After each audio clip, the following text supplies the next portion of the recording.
Nada hay más doloroso para el alma humana después de que los sentimientos se han visto acelerados por la rápida sucesión de acontecimientos que la calma mortal de la inactividad y la certeza que nos privan tanto del miedo como de la esperanza. Esto recita la obra de Mary Shelley conocida como Frankenstein o el moderno Prometeo, lo cual nos lleva a la columna extra, la columna extra del día, que es la siguiente. Frankenstein, monstruos que se creen dioses. Ay, uy, no. Estaba buenísimo si no se filtraba el texto de Casi Noticias ahí. Y esto tampoco. Ahora sí. Frankenstein, monstruos que se creen dioses. Prometeo, Oppenheimer y Víctor. ¿Por qué? ¿Por qué? ¿Por qué? ¿Por qué hago mención a estos personajes? Ustedes se preguntarán. Y yo quiero decirles que va a tomar sentido, va a tomar mucho sentido. Así que arranquemos directamente con esta columna. Una segunda columna casetera en el día, ¿eso es increíble? Sí, sí, sí, porque acá siempre lo sorprendemos. Bueno. Vamos a hablar un poquito realmente sobre la última película, o sea, la película más reciente de Guillermo del Toro, uno de los directores más importantes de nuestros tiempos, que es básicamente un niño, un señor que tiene alma de niño con los recursos para hacer las películas que siempre soñó hacer. Y lo dijo en una entrevista que todos tenemos historias que se graban en nuestro ADN como parte de nosotros, parte de nosotros, parte de nosotros. Y para él, dos de esas obras fueron Pinocho, que logró volver película el año pasado, siendo una película increíble, increíble. O sea, el Pinocho de Guillermo del Toro es un peliculón 10 de 10. Porque siempre soñó hacerla y siempre pensó cómo la haría propia. Y eso también le pasó con la historia de Mary Shelley, que es Frankenstein o el moderno Prometeo. ¿Y por qué el moderno Prometeo? Ya lo vamos a desarrollar un poco más.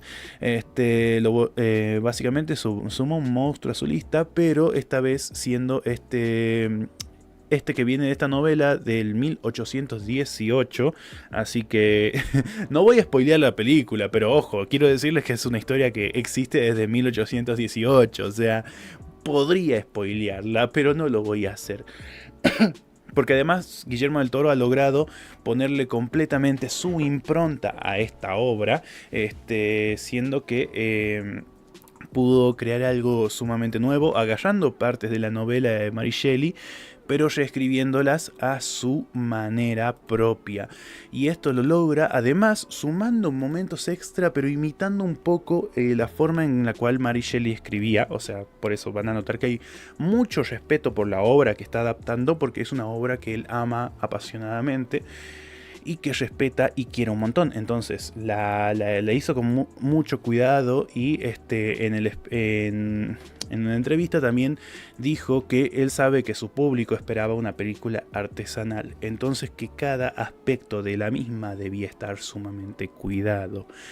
Y eso es muy importante, eso es muy importante, porque se tomó en serio el laburo de hacer esta película, más en serio que casi cualquier director se toma el laburo en estos tiempos, ¿no? O sea, siendo muy honestos. Pero bueno, el personaje protagonista o uno de los protagonistas se lo encargó a Oscar Isaac, tremendo actorazo, Oscar Isaac Hernández Estrada, recordemos eso, que hace del personaje de Víctor Frankenstein, uno de los protas de esta película. Y a la joven estrella llamada Jacob Elordi, un tipo alto gigante, le otorgó ser la criatura, porque no tiene nombre. Recordemos que cuando hablamos de Frankenstein, muchas veces se refieren a Frankenstein como el monstruo, pero no es, o sea, es el monstruo de Frankenstein, el monstruo que creó Frankenstein, que es el doctor, el científico Víctor Frankenstein, y él crea a la criatura, que también termina llamando monstruo él mismo. Y ahí nos preguntamos realmente, ¿qué es lo monstruoso acá? Hay mucho de qué hablar respecto a la película y al personaje mismo de Frankenstein. Como les dije, voy a meter spoilers, pero recién al final de la columna, o sea, recién en los últimos minutos voy a hablar un poquito más de la trama. Ahora quiero hablar como temáticas que se retoman. Igual pueden ser consideradas spoilers, yo creo que no. O sea, voy a tener mucho cuidado, pero simplemente voy a decir cuáles son los temas que se trabajan sin decir el cómo. Como, bueno, capaz te termina incentivando un poco más a mirarla. Yo de entrada te digo, tenés que verla porque es un peliculón, una obra maestra directamente. Yo estoy sumamente emocionado y metido en esto, porque en esta película se trabaja justo lo que venimos charlando en todo este episodio, la divinidad, la humanidad, qué hace a alguien humano, qué hace que consideremos persona a alguien y qué hace la gente que se creen dioses, básicamente, que aspiran a esa divinidad pero lo hacen de una forma extraña y muchas veces cuestionable. ¿Por qué? Por eso mismo hago la mención, acá hay una vinculación que hago entre Prometeo, Oppenheimer y Víctor. Porque son tres personajes que están íntimamente relacionados. Acá Romina Sol en los comentarios dice, una locura la película. La verdad que sí, una locura, te emociona. O sea, esta es una peli para llorar. Esta es una peli para llorar, para emocionarse y para pensar en la propia condición humana. Porque, como les decía, en esta película se retoman varios temas y que vinculan de alguna manera a tres personajes. Bueno, Prometeo, que viene de la mitología griega, que es aquel que roba el fuego de los dioses para otorgárselo a la humanidad sin saber que ese fuego sería demasiado peligroso para que los controlemos y que los dioses lo castigarían por esto. Esa figura mítica ha sido retomada con el tiempo y se ha mencionado, se ha denominado, mejor dicho, con el nombre de Prometeo moderno a Víctor Frankenstein, y se le ha dicho Prometeo americano a Oppenheimer. ¿Por qué? Porque estas dos figuras de científicos, o sea, el arquetipo de Prometeo, puede ser retomado por la idea de los científicos obsesionados por su búsqueda de conocimiento. Y acá Víctor Frankenstein, Oppenheimer e incluso, y te digo también, el Víctor de Arcane también entra en esto. Claro, sí, recontra entra en esto, porque es el arquetipo del científico loco, pero no el científico loco, jajaja, malo, sino que alguien que fue cegado por su búsqueda de la divinidad, de ser más que una persona, ser más que un ser humano, sino aspirar a ese terreno de lo divino que a la vez es peligroso. Como Prometeo roba el fuego de los dioses, Oppenheimer le da a la humanidad el arma perfecta para destruirse a sí misma y se denomina a sí mismo el dios de la muerte. Me he convertido en el dios de la muerte, dice Prometeo en un momento, dice Oppenheimer en un momento, citando unas escrituras que él tenía. A su vez, Víctor Frankenstein se cree un dios, es durísimo porque acá nos hace repensar en esta idea del monstruo, qué es lo monstruoso, qué es lo que deja de ser humano para volverse monstruoso, porque se cree Dios. Es terrible, es un arquetipo trágico y es lo que le pasa a Víctor Frankenstein. Todo lo que voy a hacer mención en la historia son cosas que ya tenemos entendidas en cultura general respecto a la historia de Frankenstein. Un científico que quiere crear vida, una cualidad que solamente se le atribuye a la divinidad, la vida que se crea a través de la divinidad, aunque también se crea a través de la feminidad, o sea, las mujeres crean vida, no Víctor Frankenstein. Pero bueno, acá lo que hace no es solamente crear vida, sino superar la muerte, en esa búsqueda de crear algo que trascienda los límites que están impuestos en nuestra propia naturaleza, de alguna manera él mismo diciendo que está retando a Dios. que está superando a Dios de alguna manera.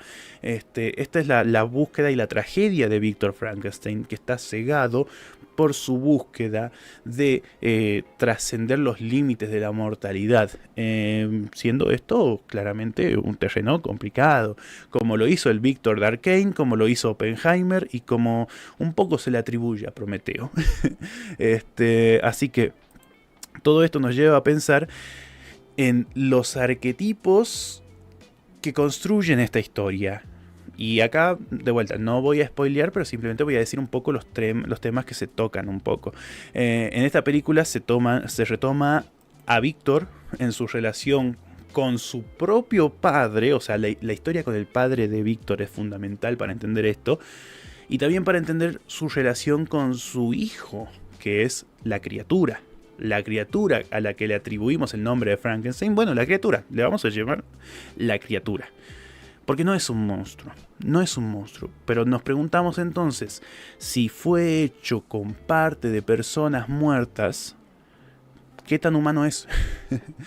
¿Qué tan humano es? O sea, ¿qué tan libre de pecado está en términos católicos, cristianos, apostólicos, romanos? Pero, por sobre todo, ¿qué vida tiene si ha logrado ser revivido, pero no es él las partes muertas que componen su cuerpo, sino es una entidad viva completamente nueva? Y ahora vamos a hablar un poco del contexto histórico donde surge esta obra. Bueno, Mary Shelley escribió Frankenstein durante el año sin verano de 1816, un periodo marcado por el frío y la oscuridad debido a la erupción de un volcán en Támbora.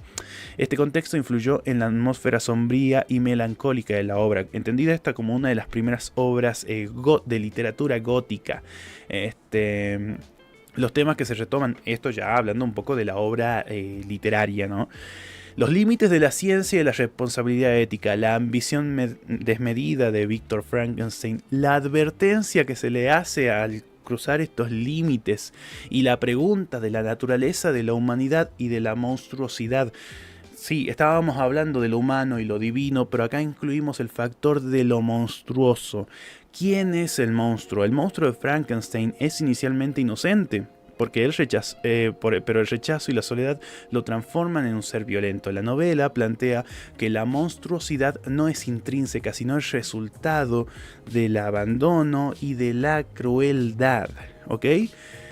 El aislamiento, la oscuridad que tiene todo esto es terrible porque nos hace pensar en la condición y en la crítica, en la crítica que se hace al sistema en el cual está inmerso todo esto. O sea, otro personaje fundamental tanto en la novela como en la película es el personaje de Elizabeth, aquella que puede ver la bondad del monstruo. En el libro, en la historia literaria, es una amiga de la infancia de Víctor Frankenstein. Acá se hizo un cambio para la película porque es la prometida del hermano de Víctor. Creo que un poco para oscurecer más al personaje, más que otra cosa. Si se podía oscurecer más al personaje de Víctor, pero bueno. Hay mucha crítica social, entendamos que esta es una obra escrita originalmente por una mujer. Los personajes femeninos como Elizabeth son víctimas en alguna manera y reflejan la posición de las mujeres en el siglo XIX. Así que, bueno, también para tomar en cuenta, Mary Shelley es hija de... ¿Cómo se llama esta? Mary Wollstonecraft, una de las primeras feministas en escribir literatura feminista. Así que eso también hay que tomarlo en cuenta. Bueno, los símbolos y los roles que se ocupan en esta historia son el de Víctor Frankenstein como científico obsesionado, la criatura como un ser creado y abandonado que solamente busca amor. Y esta es la tragedia de la criatura. Es un ser que fue traído a la vida sin pedirlo, como cualquiera igualmente, eso también, ojo, pero que fue traído a la vida de una forma en la cual lo vuelve solitario porque es el único que existe bajo esta condición de ser un ser creado a partir de partes muertas.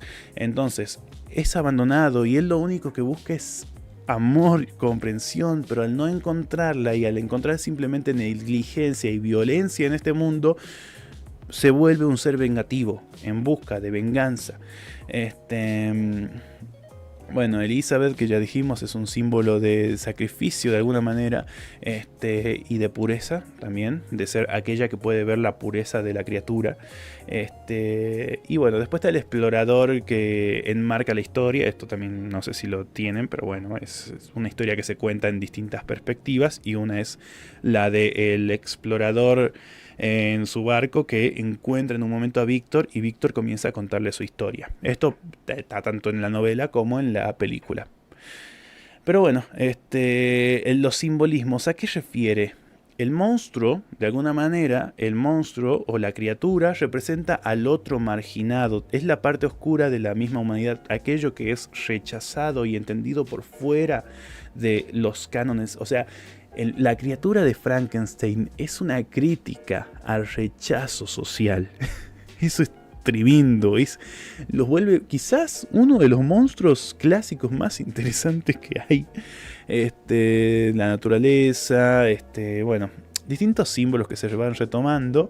Pero todo para hablar un poco sobre la ética, sobre la búsqueda desmedida de conocimiento y poder.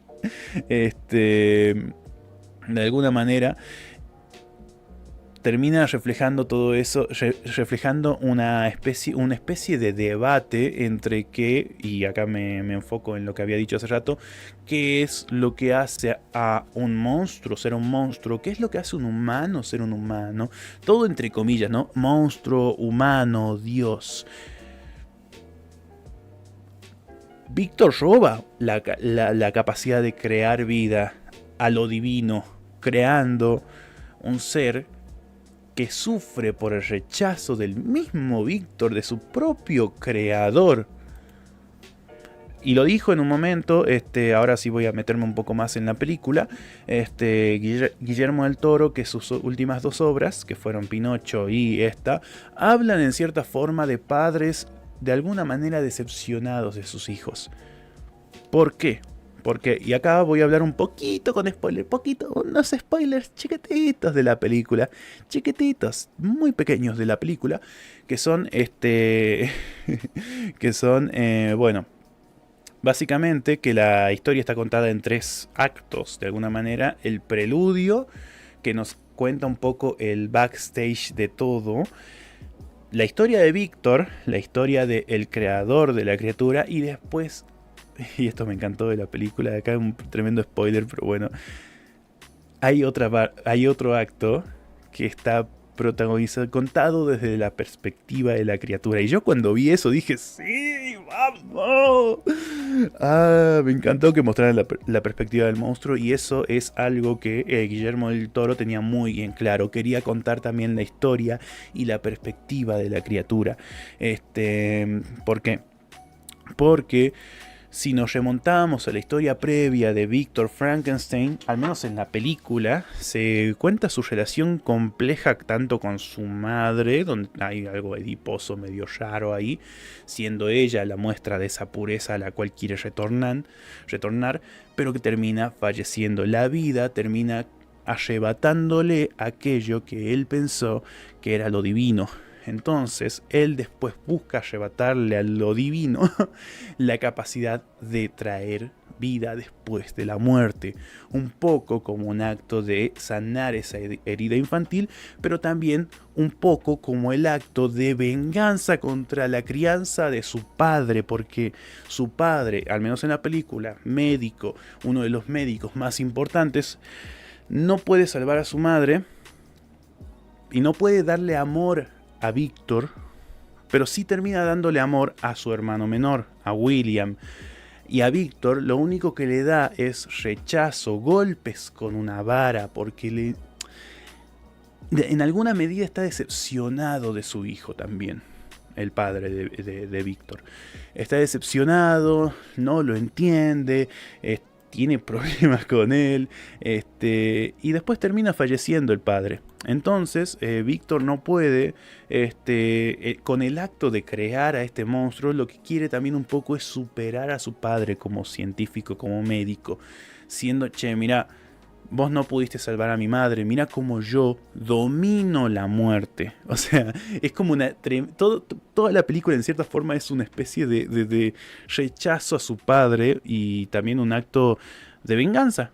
Un acto de venganza. Esta búsqueda de alcanzar el terreno divino se logra a través de una búsqueda de venganza, y la venganza después termina retornando por él, porque resulta que con el tiempo Víctor, para su propio hijo, porque la criatura es, quieran verlo como quieran verlo, Víctor crea un ser vivo, claramente su hijo, la criatura es su hijo, pero también está decepcionado de él, y al querer enseñarle la vida, lo termina haciendo tal cual lo hizo su padre con él, con violencia y con rechazo, porque es la única forma en la cual Víctor conocía que podía ser un padre.